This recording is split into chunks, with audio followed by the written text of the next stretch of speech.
بسم اللہ الرحمن الرحیم نحمدہ ونصلی ونسلم علی رسولہ الکریم اما بعد۔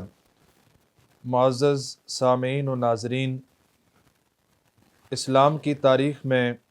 رمضان المبارک میں 20 رمضان المبارک کو ہجرت کے 8ویں سال تاریخ اسلامی کا ایک انتہائی اہم واقعہ پیش آیا جو فتح مکہ کے نام سے موسوم ہے۔ امام الانبیاء حضور نبی کریم صلی اللہ علیہ وسلم نے حدیبیہ کے مقام پر کفار سے ایک معاہدہ، ایک میثاق فرمایا، جس میں یہ طے ہوا کہ آج کے بعد 10 سال تک کسی بھی قسم کا کوئی جدال، کسی بھی قسم کی کوئی جنگ اور کسی بھی قسم کی کوئی مڑ بھیڑ نہیں ہوگی۔ مصالحت کے ساتھ اور راضی نامے کے ساتھ اور اچھے ماحول میں اپنی اپنی جگہ پہ اپنے اپنے نظریات کے ساتھ، اپنے اپنی آئیڈیالوجی کے ساتھ ٹائم گزارا جائے گا، اور جو اقوام اور جو قبائل مسلمانوں کے ساتھ شامل ہونا چاہیں وہ مسلمانوں کے ساتھ شامل ہو جائیں، اور جو اہل کفر کے ساتھ جانا چاہیں وہ اہل کفر کے ساتھ چلے جائیں۔ بنو بکر نے قریش کے ساتھ اور کفار کے ساتھ جانا زیادہ مناسب سمجھا، وہ ادھر چلے گئے، اور بنو خزاعہ یہ مسلمانوں کی طرف آ گئے۔ لیکن تھوڑا ہی ٹائم گزرنے کے بعد، کچھ ہی عرصہ گزرنے کے بعد بنو بکر نے نقض عہد کیا اور وہ مسلمانوں کے حلیف یعنی بنو خزاعہ پہ حملہ آور ہو گئے، اور انہوں نے انہیں بہت زیادہ جانی اور مالی نقصان پہنچایا، یہاں تک کہ بنو خزاعہ انہیں واسطے دیتے رہے، اللہ کے واسطے دیتے رہے، معبود کے الہ کے واسطے دیتے رہے، لیکن انہوں نے کسی بھی قسم کا کوئی رحم نہیں کیا اور ان کی کسی بات پہ، کسی پکار پہ کان نہیں دھرے، اور کسی بھی چیز کو، کسی بھی معاہدے کو، کسی بھی میثاق کو انہوں نے خاطر میں نہیں لایا، اور انتہائی سخت نقصان پہنچایا بنو خزاعہ کو۔ اس واقعے کے بعد بنو خزاعہ کا سردار امام الانبیاء حضور نبی کریم صلی اللہ علیہ وسلم کی خدمت اقدس میں حاضر ہوا،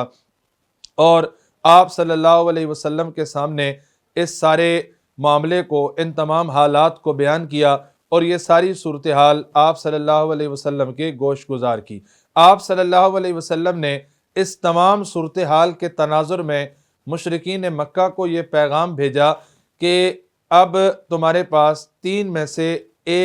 ایک صورتحال ہے، ان 3 شرائط میں سے کسی ایک کو قبول کر لو، ان 3 آپشنز میں سے کسی ایک کے اوپر آ جاؤ۔ 3 قسم کی چیزیں تھیں۔ پہلی بات یہ تھی کہ بنو خزاعہ کے جتنے بھی مقتولین ہیں ان کی دیت ادا کرو، اور دوسری بات یہ تھی کہ بنو بکر سے اعلان لا تعلقی کر دو، اور اگر دیت بھی ادا نہیں کرتے اور بنو بکر سے یعنی ظالموں سے اعلان لا تعلقی بھی نہیں کرتے، تو پھر تیسری بات یہ ہے کہ حدیبیہ کے مقام پہ جو ہمارا اور تمہارا معاہدہ ہوا تھا اسے ختم کر دو، پھر اس میثاق کو ختم سمجھو۔ اب جب یہ اعلان ان تک پہنچا اور یہ بات انہیں بتائی گئی، تو اس وقت وقتی طور پہ اشتعال میں آ کے، برانگیختہ ہو کے اور غصے میں آ کے انہوں نے یہ بات کہہ دی کہ ٹھیک ہے، حدیبیہ کا معاہدہ ختم ہوتا ہے تو ختم ہو جائے، حدیبیہ کا وہ میثاق ختم ہوتا ہے تو ختم ہو جائے، ہمیں اس سے کوئی پرابلم اور مسئلہ نہیں ہے۔ لیکن وقتی جذبات میں انہوں نے یہ بات کہہ دی، لیکن بعد میں انہیں احساس ہوا کہ ان سے تو بہت بڑا بلنڈر ہو گیا، ان سے تو بہت بڑی غلطی ہوگی، ایسا نہیں کہنا چاہیے تھا۔ اب اس غلطی کی تلافی کے لیے ابو سفیان، جو اس وقت مشرکین مکہ کے سردار تھے، یہ نبی رحمت صلی اللہ علیہ وسلم کے پاس مدینہ منورہ پہنچے، اور وہاں پہ حضرت ابو بکر صدیق رضی اللہ تعالیٰ عنہ، حضرت عمر فاروق اعظم رضی اللہ تعالیٰ عنہ، حضرت عثمان بن عفان رضی اللہ تعالیٰ عنہ، اور سیدہ فاطمۃ الزہرا رضی اللہ تعالیٰ عنہا، ان تمام سے مل کر سفارش کروانے کی کوشش کی، لیکن کوئی بات نہیں بنی، اور معاہدہ جو ہے وہ کنٹینیو نہیں رہ سکا، معاہدے کا وہ تسلسل اور تواتر برقرار نہیں رہ سکا، اور معاہدہ بحال نہیں ہو سکا۔ اب وہ وہاں سے ناکام ہو کے واپس لوٹ گیا۔ نبی رحمت صلی اللہ علیہ وسلم نے صحابہ اکرام کو فوراً اس بات کا حکم دیا کہ جنگ کی تیاریاں کی جائیں۔ صحابہ اکرام نے جنگ کی تیاریاں شروع کیں، لیکن نبی رحمت صلی اللہ علیہ وسلم نے ارشاد فرمایا کہ ان تیاریوں کو مخفی رکھا جائے، انہیں پوشیدہ رکھا جائے، ان کا زیادہ اظہار نہ کیا جائے۔ صحابہ اکرام اپنے طور پہ جنگ کی تیاری کرتے رہے اور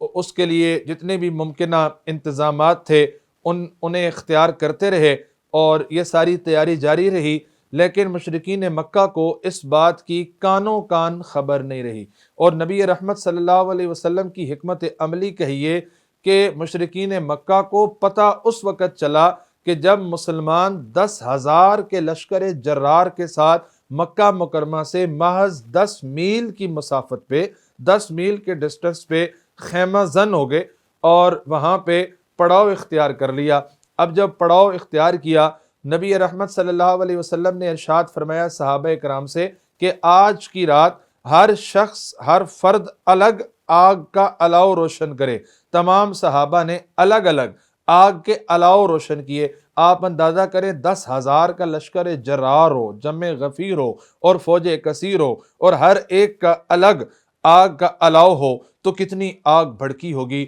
اور وہ میدان بقعہ نور بن گیا۔ اور دور سے جب کفار کی نظر پڑی تو وہ حیران رہ گئے، ورطہ حیرت میں ڈوب گئے، شش در رہ گئے کہ اتنا بڑا آگ کا الاؤ یہاں کیسے روشن ہوا، کیا ہو گیا۔ جب جائزہ لینے کے لیے قریب پہنچے، ابو سفیان نے دیکھا، نگاہ دوڑائی، مشاہدہ کیا، معائنہ کیا، تو پتہ چلا کہ یہ تو بہت بڑا لشکر جرار ہے۔ نبی رحمت صلی اللہ علیہ وسلم کی خدمت میں حاضر ہوئے اور اسلام قبول کر لیا۔ اسلام قبول کرنے کے بعد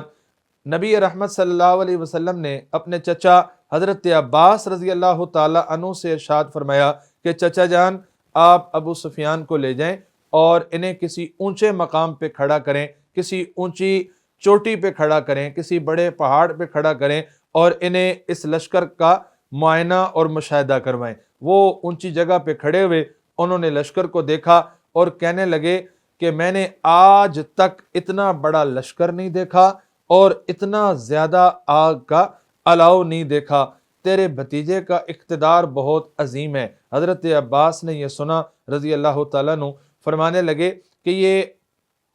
اقتدار کی عظمت نہیں ہے،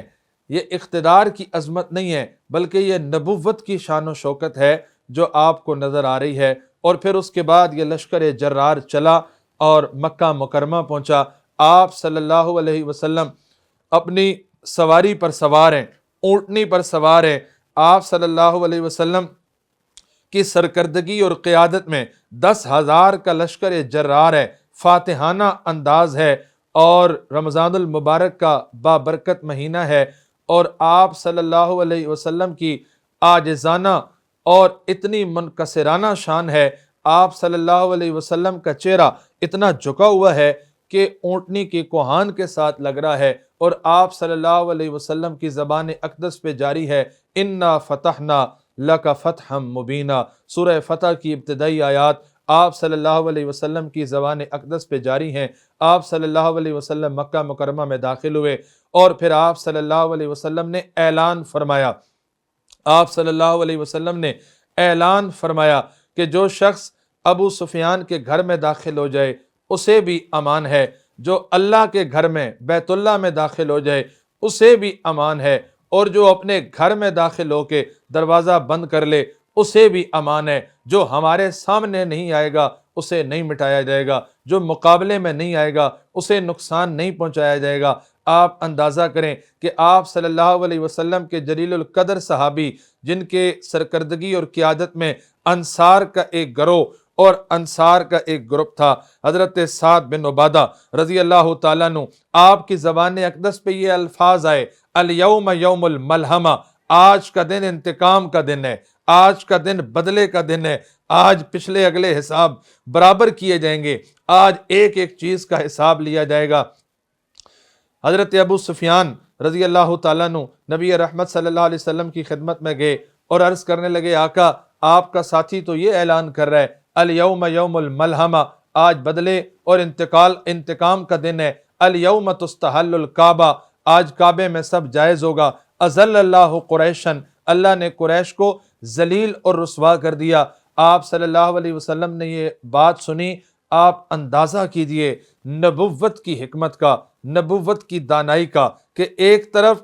جانسار ہیں، حضرت سعد بن عبادہ جیسے جانسار ہیں، اور ایک طرف ابو سفیان ہیں جنہوں نے ابھی ابھی اسلام قبول کیا ہے، لیکن ظاہر ہے صحابی بن گئے، اور قیامت کی صبح تک آنے والے انسان اکٹھے بھی ہو جائیں تو ان کے پاؤں کی خاک تک نہیں پہنچ سکتے۔ ہر ایک پر ان کی قدر، اکرام اور تکریم اور احترام لازم ہے۔ آپ صلی اللہ علیہ وسلم نے حضرت ابو سفیان کی دلجوئی بھی کر دی اور حضرت سعد بن عبادہ کی حوصلہ شکنی بھی نہیں ہونے دی۔ آپ نے حضرت سعد بن عبادہ کو بلایا، ان کے ہاتھ سے پرچم لیا اور ان کے صاحبزادے، ان کے بیٹے حضرت قیس بن سعد بن عبادہ کے ہاتھ میں پرچم دے دیا، اور فرمایا یوں نہ کہو الیوم یوم الملحمہ، بلکہ یوں کہو الیوم یوم المرحمہ۔ آج بدلے اور انتقام کا دن نہیں ہے، بلکہ آج عفو درگزر کا دن ہے، آج عام معافی کے اعلان کا دن ہے۔ اور پھر آپ صلی اللہ علیہ وسلم کعبۃ اللہ میں داخل ہوئے۔ آپ صلی اللہ علیہ وسلم نے وہ 360 بت جو کعبہ کی زینت بنے ہوئے تھے، بلکہ جو کعبہ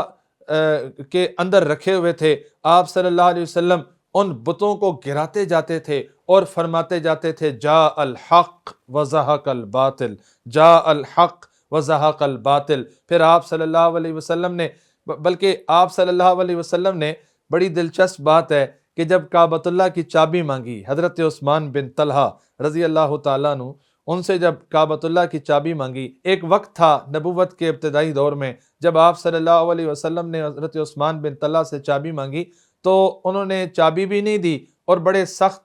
الفاظ کہے، سخت جواب دیا۔ آپ صلی اللہ علیہ وسلم نے فرمایا عثمان، ایک وقت آئے گا جب یہ چابی میرے پاس ہوگی اور میں جسے چاہوں گا دوں گا۔ آج یہ موقع تھا۔ آپ صلی اللہ علیہ وسلم نے چابی مانگی، انہوں نے چابی پیش کی۔ طرح طرح کے خیالات آ رہے تھے ان کے ذہن میں، ان کے خیال میں کہ پتہ نہیں چابی کس کو ملے گی۔ حضرت علی رضی اللہ تعالیٰ عنہ وکرم اللہ وجہہ نے فرمایا کہ آقا، حاجیوں کو پانی پلانے کی ذمہ داری پہلے ہی ہمارے پاس ہے، تو اگر یہ چابی بھی ہمیں مل جائے تو ہمارے لیے اعزاز ہوگا۔ لیکن آپ صلی اللہ علیہ وسلم نے